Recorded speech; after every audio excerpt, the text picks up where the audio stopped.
Alrighty, let's see here. Let's take a look at this game that I just got finished playing. I was the white pieces. And we open with my queen pawn move that I've been trying lately.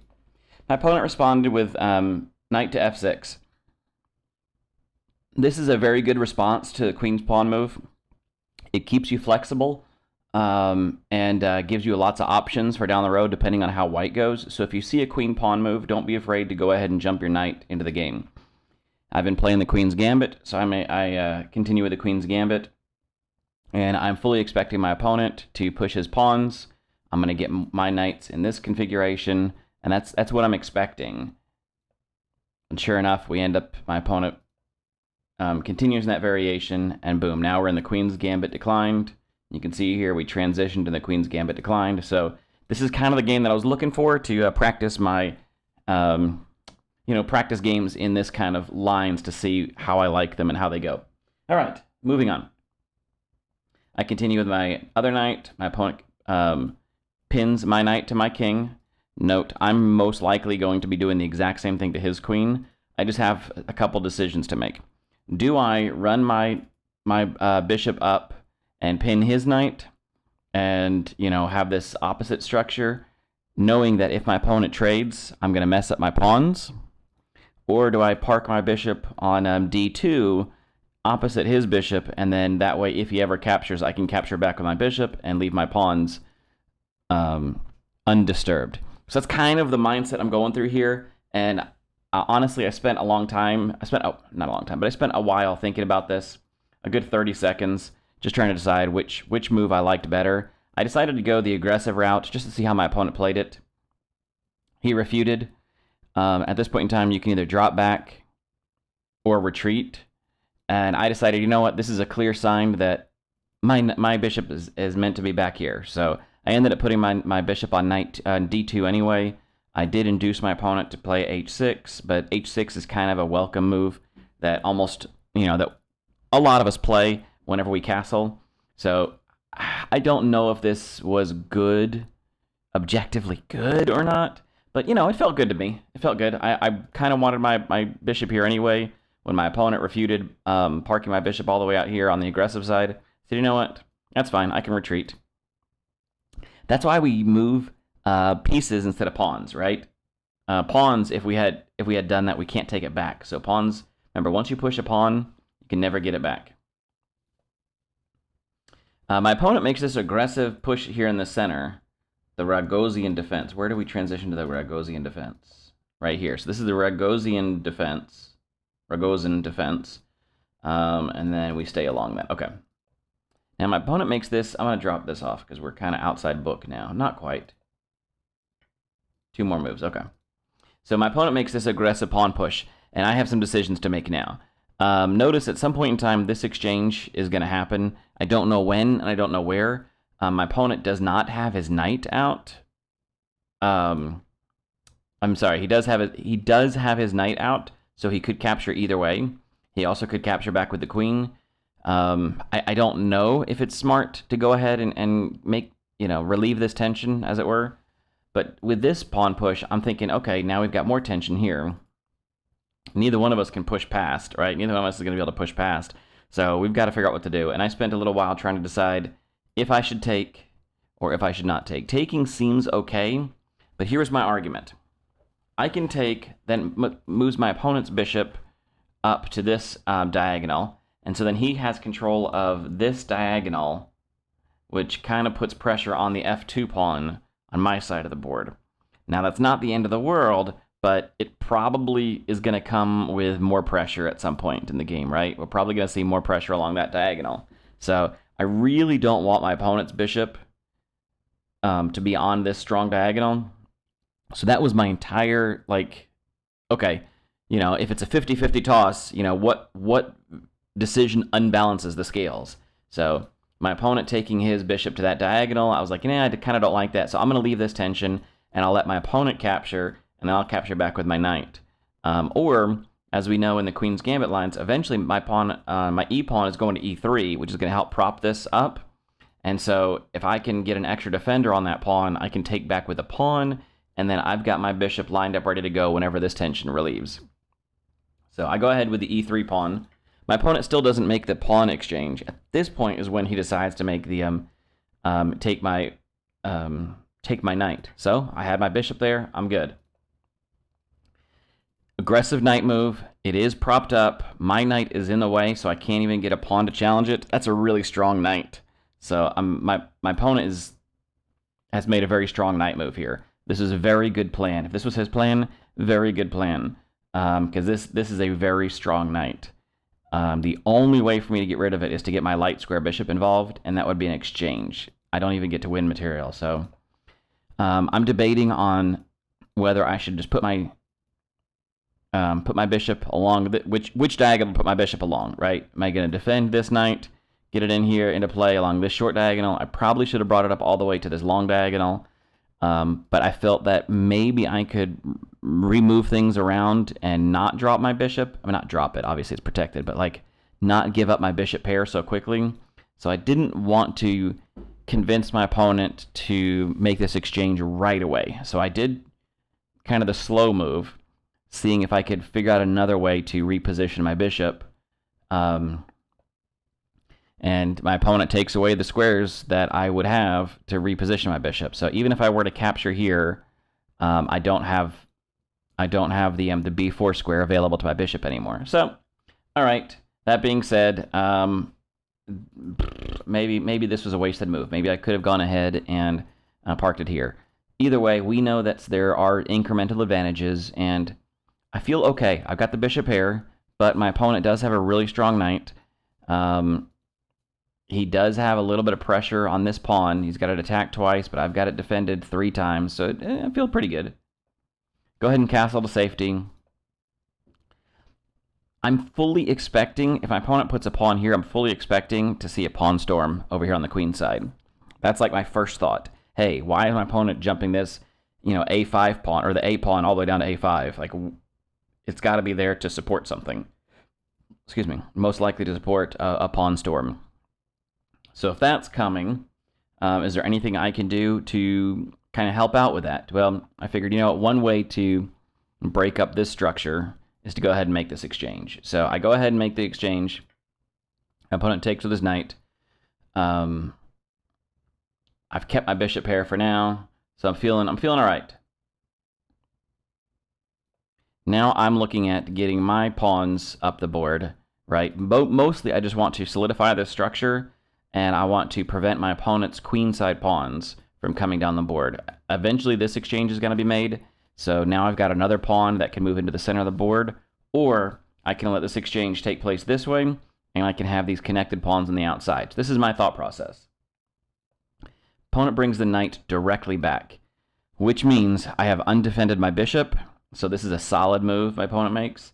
I've got to figure out a place to put my bishop. I don't have a lot of squares. That square's taken away. That square, that one's defended. So I've got a few squares I could go to.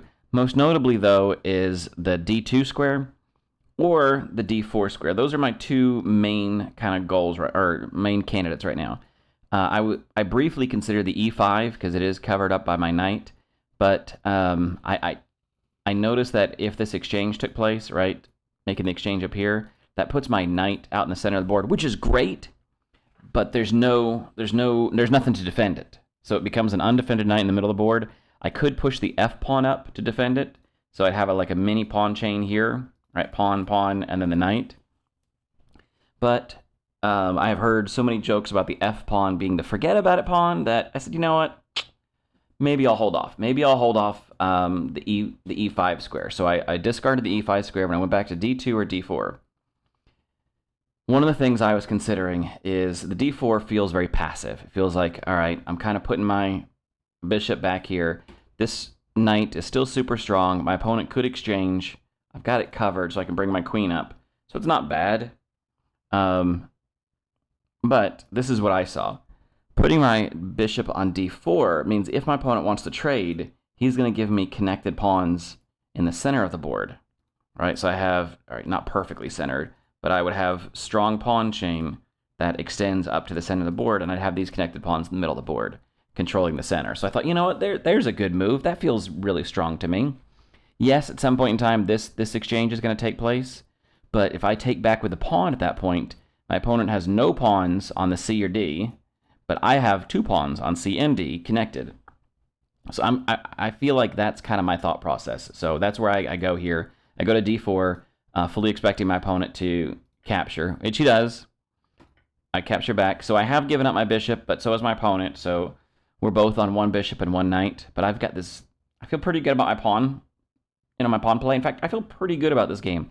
I haven't turned on the engine yet, but at this point in time, we are even on material, and this game feels really balanced. So let's take a look at what the engine says. Yeah, pretty much. Okay. Very, very, very minuscule advantage for white. This is pretty much the same advantage that white starts out the game with, like a 0.3 or 0.4. So, yeah, very, very, very balanced game right now. So I feel really good. Like, we are playing both really good. We're playing up to our level. You can see my rating here, 1339. My opponent is 1342. So if we were to just draw this game, like, we're both happy. So we're playing a very good game, I feel. Very, very solid. My opponent solidifies his pawns, and at this point I'm thinking, okay, here's a target.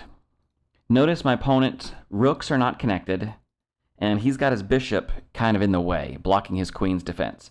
So if maybe we bust open the position over here, my opponent ends up forcing forced to make a rook exchange that maybe he may or may not want, or I get to take a rook for free. So this is a weakness. It is not like a glaring, hey, it's the biggest weakness in the world, right? It would just take one move for my opponent to defend his rook. But it is a weakness, and I said, you know what? My opponent's got really strong, solidified structure on the king side. Maybe there's a weakness on the queen side. All right, so let's start moving up the queen side, which I do. And I'm going to take a slow approach because I want my opponent to capture away from the side. I do not want my opponent to be able to capture towards this the A file, because the goal is to open up that A file to get at that rook. And of course, my opponent immediately makes a move that defends his rook. So, like I said, it was just a weakness I was looking at, but it wasn't a world's greatest weakness. Now, we do have some tension here now. I spent a while trying to figure out what the best course of action is. For instance, do I take, which would either force my opponent's bishop to retreat, or actually it doesn't really. I mean, it's defended, right? But do I take and then kind of have, what if my opponent takes? Well, okay, I've got it defended. I've got mine defended as well, so I can develop my queen with tempo. So these are the things I was looking at: is do I take? Do I push past? Notice that this would undermine the back end of my opponent's queenside chain.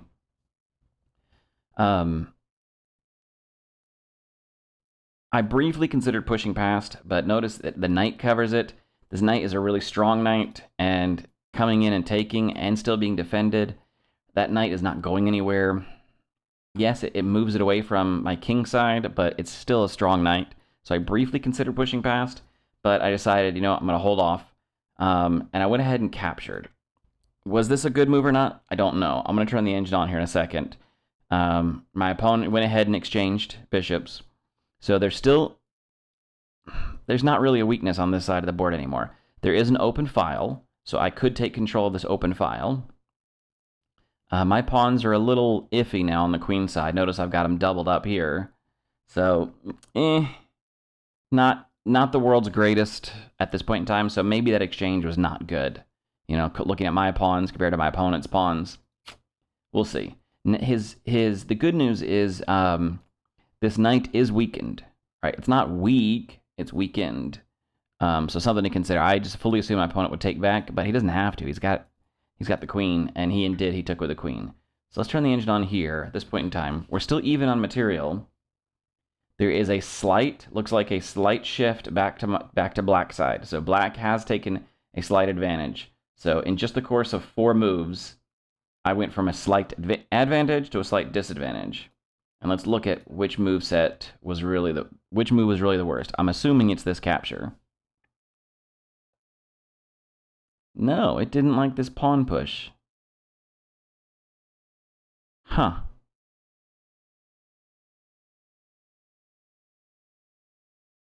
Interesting.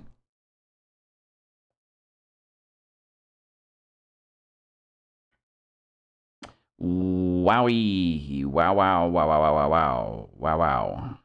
Oh, I see. Yes, look at this, friends. Look at this. My opponent's knight moving here. You think, well, it's okay because I can just, I just move my queen and still defend my bishop.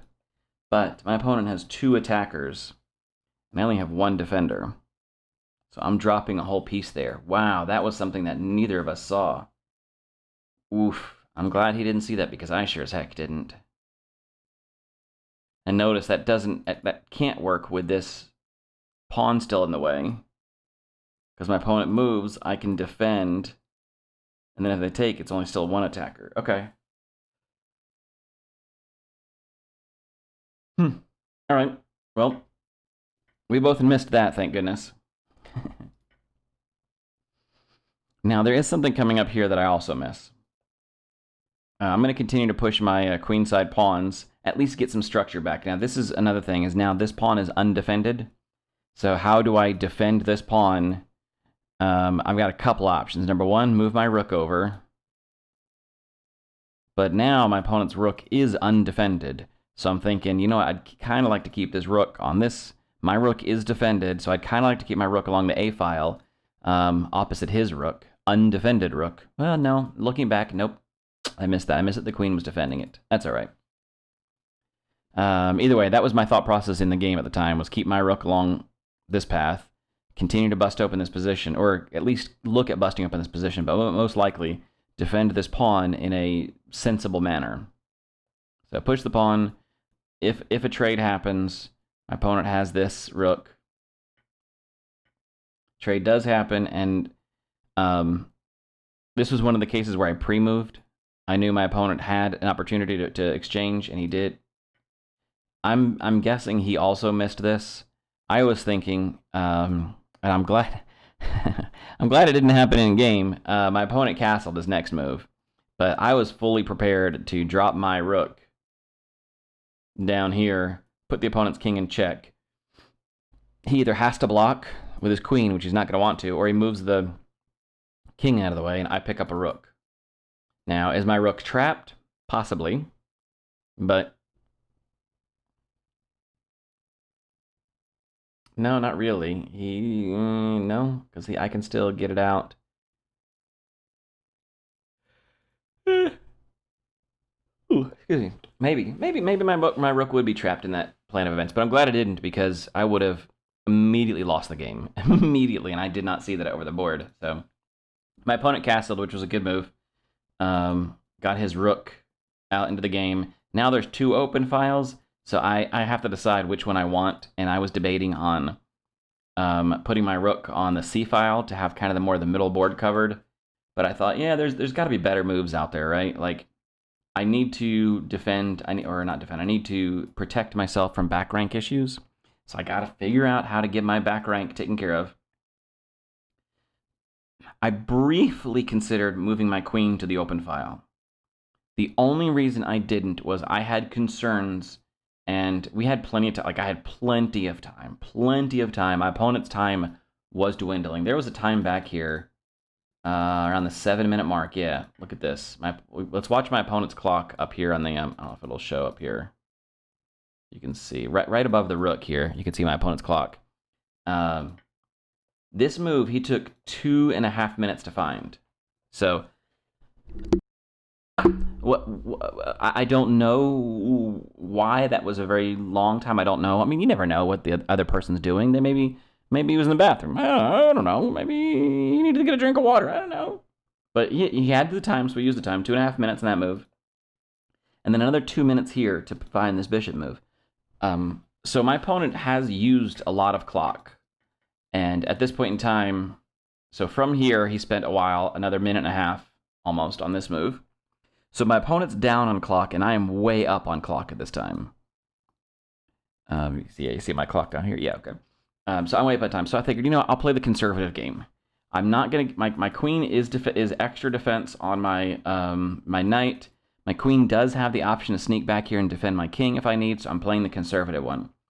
The question is now which... I'm going to push a pawn. Which pawn do I push, right? How do I push my pawns in a smart manner? So I just push the h3 pawn. It's the simplest. I've got a hidey hole, so my king is safe, so now I can start figuring things out.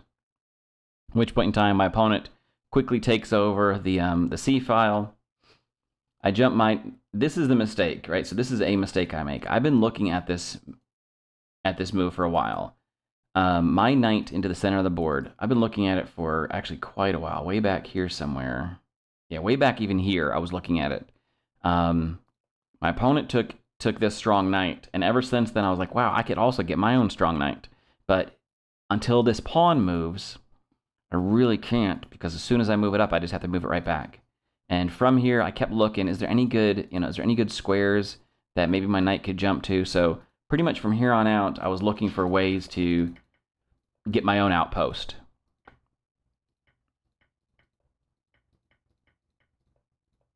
So my opponent takes the C file, and I say, you know what, I would really like to get involved with my knight. Get my knight up here in the center of the board, nice and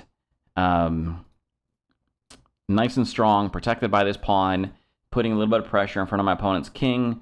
My queen could get over here and put some pressure on. Let me get rid of this engine for a second. The engine wants me to come up here and put pressure on the rook this way. Pick up a pawn in the process. Create a passed pawn. That would have been a good move. All right, but ignoring that. So I jump my my knight up here. Now, without looking at the answers, everybody, without looking at what the move set was, figure out what I missed from this position.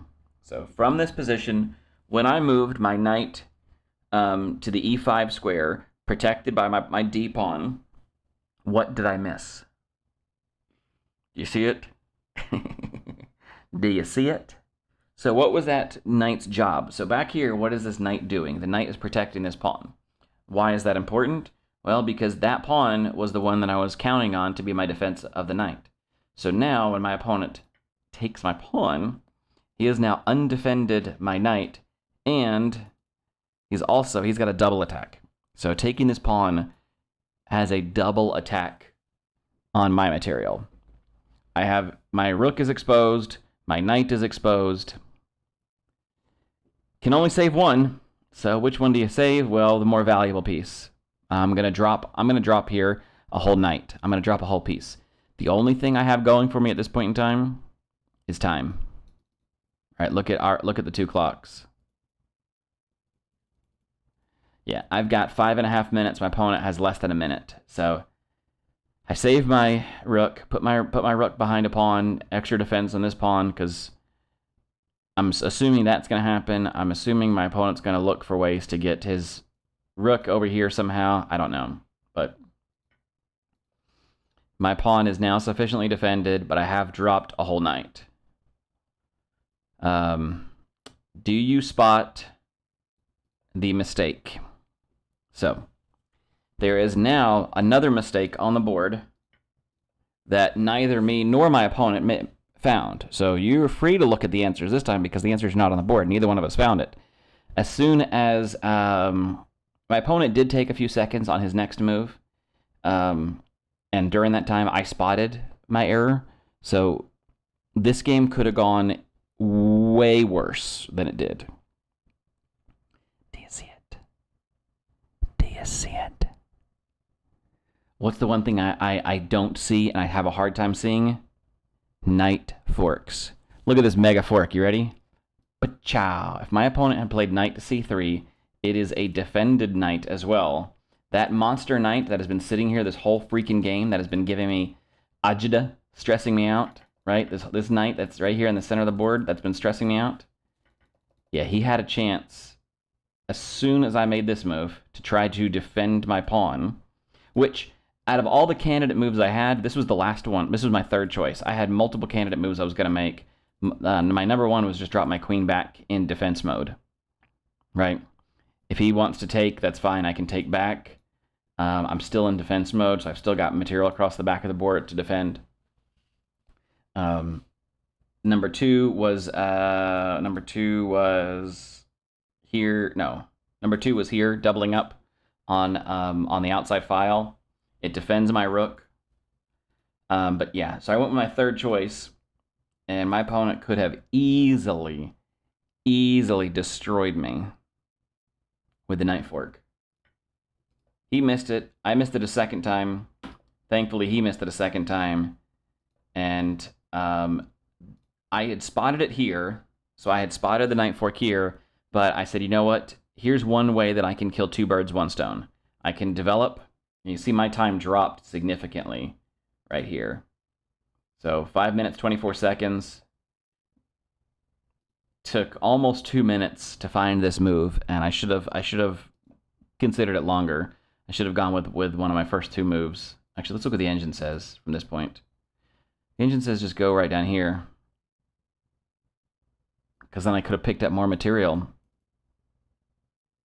He takes, I take, he takes, we exchange. Even if he comes, okay. I did not consider that move set. Okay, that would have been a good one. I could have done that. That would have been a good one. Didn't find it. Oh well. Thankfully, none of us found this knight to c3. Neither one of us found the knight to c3. At this point, I did see it over the board, and so I considered, okay, if I go here, my opponent puts his rook or his knight on c3. I take his queen. He takes my queen with check, but I've got a hidey hole. So that was my thought process. Or I could even come here to the f1 and put pressure on his knight, and he would have to move his knight out of the way. So, plus, I wanted to make sure that my opponent did not take advantage of his 4-3 advantage on the king side with all of his pawns, so I wanted to put a little barrier in place. So I'm going to start moving my pawns up to just to barricade my opponent's pawns and give my king a little wiggle room in case I need it. So this was my thought process. 2 birds, 1 stone. My opponent moved his queen out of the way. I quickly fixed my knight fork problem. No, I didn't, Joe. No, you didn't. No, that's okay, because yeah, same deal applies. I go here, take a queen. He takes my queen with check, but I've still got hidey hole. So yeah, I guess it's okay. I didn't consider that, but I considered, you know what? Let me just go ahead and move my rook over. I still have time on the clock. I've still got 2:44. My opponent's at 4 seconds, and unfortunately, his time just ran out at this point. So I never found out if he saw the knight to c3 or not. And as he's analyzing this game, he's probably going to be really upset at himself or herself, Nibium's self, whoever Nibium is. They're going to be mad that they missed this, that they had an opportunity to really destroy me. But the 4 minutes that my opponent lost on those 2 moves really came back to bite him, unfortunately. But that's how it goes sometimes, you know? That's why we play these short games. Sometimes you win some, sometimes you lose some. So I probably should have lost this game. Look, at this point in time, I'm at a -9 advantage. Right, my opponent's at a +9 for his side. So I probably should have lost this one. If we'd played a normal game, I probably should have lost. So chalk this one up to the clock is my weapon, and I happen to use my clock better than my opponent this time around. But Queen's Gambit, I encourage you guys to try it. It's a fun move order. Like I said, I've seen it played both ways. I've seen this, and then followed up with a decline, and then I've seen it the way we played over the board, where the opponent moves the knight first, waits for white to commit to the Queen's Gambit line.